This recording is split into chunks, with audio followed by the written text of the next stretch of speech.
இந்த விஷயங்கள்லாம் இப்போ தமிழ் நடிகர் சங்கங்களும் இந்த மாதிரி குழு அமைக்கணுன்ற என்னங்க சாரி கேட்கல. இல்லை தமிழகத்திலையும் வந்து பார்த்தீங்கன்னா இந்த விசாரணை குழுவும் அமைக்கணுன்ற கருத்து முன்வைக்கப்படுது. சூழல் இருக்குன்னு நினைக்கிறேன். அது யார் சொல்லியிருக்காங்க? இல்லை பொதுவாக இப்போ இந்த மாதிரி இப்போ யார் சொல்லியிருக்காங்கன்னு எனக்கு சொன்னால் தானே நான் பதில் சொல்ல முடியும். பொதுவான இப்போ கேரளா நடக்கிற எனக்கு நான் இந்த ஊடகங்களில் வரதில்லை, நான் வந்து ஆன்சர் பண்ணுறதில்லை. ஏன்னா அவங்கவுங்க கற்பனையில் இவ்வளோ சொல்லிட்டு இருக்காங்க. என்ன ப்ராக்டிக்கலோ அந்தந்த இண்டஸ்ட்ரியை பொறுத்த வரைக்கும் அவங்க முடிவெடுப்பாங்க. பாதுகாப்பு வந்து நீங்கள் வந்து அப்படியே லேட்டண்ட்டாக நீங்கள் சொல்ல முடியாது. சரி, பாதுகாப்புங்கிறது it's a very big word. பாதுகாப்புங்கிறது எல்லோரும் நல்லா தான் இருப்பேன். எல்லாருமே சேஃபாக தான் ஒர்க் பண்ணிட்டு. சில சூழ்நிலை வந்து நாங்கள் அமைச்சு கொடுக்கணும். இப்போ ஒரு ஐடி கம்பெனியில் எப்படி ஹெச்ஆர் டிபார்ட்மெண்ட் இருக்கிற மாதிரி சினிமாலையும் அந்த மாதிரி இருக்கணும். அதுக்கு அக்கௌண்டபிலிட்டி இருக்கணும். ஸோ பெண்களுக்கும் ஒரு சேஃபாக இருக்கணும். இப்போ எங்களை மாதிரி ஆளுங்க தைரியமாக நம்ம இருந்துருவோம்.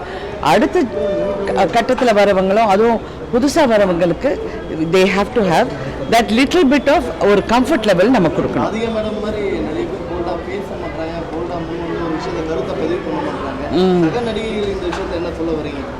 அவங்க பேசட்டுங்க, அதுக்கப்புறம் நான் சொல்கிறேன் அவங்க என்ன சொன்னாங்கன்னு. கேட்டீங்க மேடம், இந்த கமிட்டி யார் இது பண்ணணும் நீங்கள் விஷால் சொல்லியிருந்தாங்க. அதை நீங்கள் பேட்டி கொடுக்கும்போது ஓ அப்படியா? விஷால் தான் சொல்லியிருந்தாரு. சரி, கமிட்டி அமைப்போம் அப்படின்லாம் வந்து அமைக்க போகும்போது நான் பார்த்துக்கிறேன். நானும் அதில் என்னென்னு பேசிக்கிறேன். தமிழக பாஜக வெளிநாடு போயிருக்காங்க. தமிழ்நாடோட பாஜக வளர்ச்சி தமிழ்நாட்டில் எப்படி இருக்கு? அரசியல் சூழ்நிலை 2026 எப்படி இருக்கு தமிழ்நாட்டில்? ஃபர்ஸ்ட்டு நான் என்ன சொல்கிறேன்னா, எவ்வளோ பெரிய பெர்சன்டேஜ் அவங்க உயர்த்திருக்காங்க, அது வந்து ஒரு பாராட்டக்கூடிய விஷயம். நான் கூட எலெக்ஷனுக்கு அப்புறம் நான் எந்த ப்ரெஸ்ஸும் மீட் பண்ணல. என்ன நான் கல்யாணத்தில் அது இதெல்லாம் பிஸியாக இருந்தேன். நான் முதல்ல என் தொகுதியில் நான் போட்டிட்டு எனக்காக வாக்களித்த அனைவருக்கும் நான் நன்றி சொல்ல கடமைப்பட்டிருக்கேன். கிட்டத்தட்ட 1 லட்சம் பேருக்கு மேலே ஓட்டு போட்டிருக்காங்க. அவங்களுக்கு நான் நன்றி சொல்ல கடமைப்பட்டிருக்கேன். அண்ட் 2026 வந்து எங்களுடைய குறிக்கோள், இந்த கட்சியோட குறிக்கோள். ஆனால் எப்படி அதை செயல்படணுங்கிறது இப்போ நம்ம எல்லாரும் வேலை செஞ்சுக்கிட்டு இருக்காங்க. அது ஃபுல் ஃபார்மில் வந்து இன்னும் விரைவில் ஆரம்பிச்சிடும்.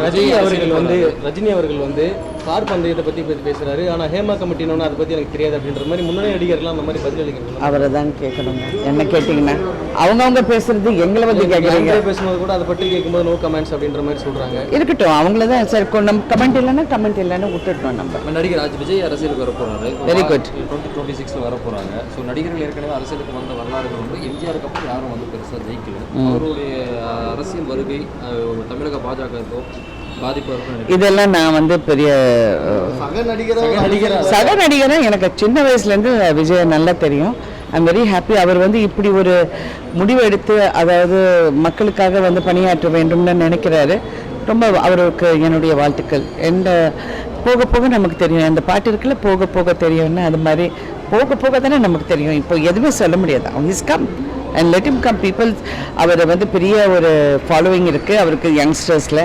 ஸோ இதெல்லாம் எப்படி வருதுன்னு பார்க்கணும். கடந்த 30 ஆண்டுகளாக அரசியலுக்கு அதுக்கு மேற்பட்ட அரசியலை பார்த்துட்டு வரீங்க. கணவரும் அரசியல் கட்சி நடத்திருக்காங்க. இப்போ வந்து பாஜக இருக்காங்க.